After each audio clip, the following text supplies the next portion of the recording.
Madam কাপড় change করবেন এমন মুহূর্তে নতুন কাজের ছেলেটি ঘরে ঢুকে গেছে।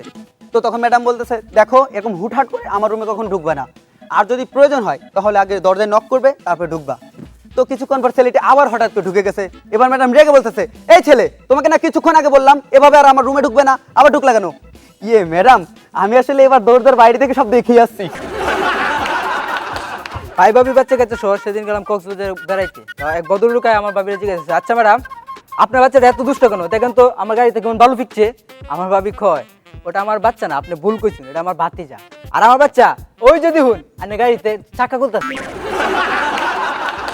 নবদম্পতি হানিমুন করতে গেছে কক্সবাজারে। তো তারা যে হোটেলে উঠছে, সেই ম্যানেজারকে বলছে, দেখেন ভাই, আমরা যে নতুন বিয়ে করছি কথা কারো কিছু বলবেন না, তাহলে সবাই আমাদের দিকে অন্যরকম ভাবে তাকাবে।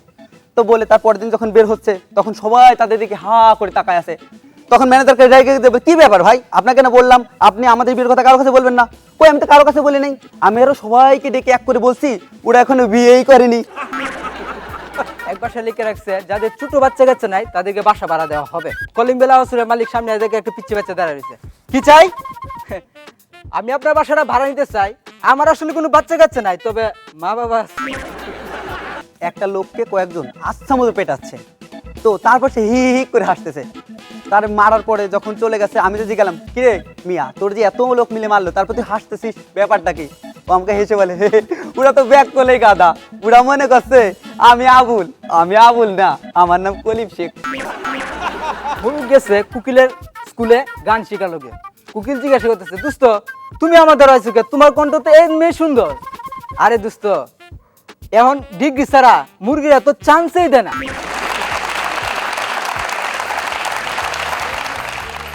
কুমকুম, তুমি একটু সাহায্য করো আমাকে, আমরা একটু দেখে নেই যে আজকের এই প্রতিযোগিতায় আলামিন এবং কাঞ্চনের মধ্যে থেকে কে হলো বিজয়ী। আমরা বিচারকদের রায় পেয়ে গেছি এবং বিচারকদের সম্মিলিত রায়ে যে জিনিসটা দেখা যাচ্ছে, সেখানে আলামিন পেয়েছে সর্বমোট 24 এবং কাঞ্চন পেয়েছে 14। সুতরাং পরিষ্কার ব্যবধানে আলামিন বিজয়ী হয়েছে এবং আলামিনের জন্য রয়েছে কমেডি আওয়ার্ডের পক্ষ থেকে আকর্ষণীয় পুরস্কার। ধন্যবাদ কমিটি। Thank you. কোথায় গিয়ে বসে আছে? হ্যাঁ কই? এই শোনো, দারুণ বেটা তো বললো এই গুদাম ঘরের ভিতরে নাকি ঢুকে আছে। তা কোথায় লুকিয়েছে মিন্টু? ওই তো ওইখানে ওই যে টেবিলের নিচে সরো, চলো দেখি। এই শোনো, আসো। আর লুকাতে হবে না, বেরো। আপনারা কারা? মহান দুই অতিথিকে আপনারা এইভাবে টানাটানি করছেন, জাপটে ধরছেন, সমস্যা কি আপনাদের? কি আপনারা বলছে গো? আমি উঠি, দয়া করে ফুটি, কারণ আমারটাও চলে আসতে পারে। আমি তোমাদের মহান অতিথিকে এই চাপটে ধরতে যাব কেন? তবে রে, ঘরে বাজার নেই, উরুনে হাড়ি চড়ে না, আর এখানে এসে মহান অতিথি সাজা হয়েছে। শোনো, আমরা আমাদের নিষেধদেরকে নিয়ে যেতে এসেছি। কে কে? ইনি হচ্ছেন আমার দড়ি, ইনি হচ্ছেন আমার কলসি।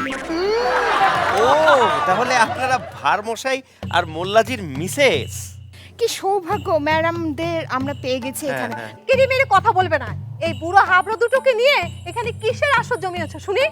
আমরা এখানে একটা কমেডি অনুষ্ঠান করছি, লোকজনকে চেষ্টা করছি কিছু হাসি আনন্দ দিতে। ঘরে বাজার নেই, রান্না নেই, খাওয়া নেই, হাড়ি চড়ে না, আর এখানে এসেছেন হাসাতে, লোক হাসাতে। এখানে লোক হাসিয়ে কি করবে? রাজাদের বাড়িতে গিয়ে দু একটা সুল্লুক টুল্লুক বললে না হয় এই পয়সা মিলত। এরা কি তোমার গোষ্ঠী উদ্ধার করে দিবে? এই তখন তো বলে এলে বাজার নিয়ে ফিরছি। কই, কোথায় তোমার বাজার? দেখাও দেখি। আর কি মুশকিল, আরে এখান থেকে ফিরে এই তো বাজার নিয়ে ফিরছি। জামাটা ছেড়ে দাও, লোকে কি বলবে? লোকে আবার কি বলবে? হ্যাঁ, লোকে আবার কি বলবে? আগে বাড়িতে চলো, তারপর দেখাচ্ছি মজা। বুড়ো হয়েছে, এখনো সং সাজা গেল না। এই তুমি আবার মরার কাঠির মতো দাঁড়িয়ে রইলে কেন? এসো, এসো বলছি। তাহলে উপস্থাপক সাহেব বুঝতেই তো পারছেন। না না, শাস্ত্রেই তো বলা আছে, আগে ঘর তারপর পর। আসুন, তবে এই মঞ্চ সবসময় আপনাদের অপেক্ষায় থাকবে। এই চলো, আরে আসো, ঢং দেখাতে হবে না।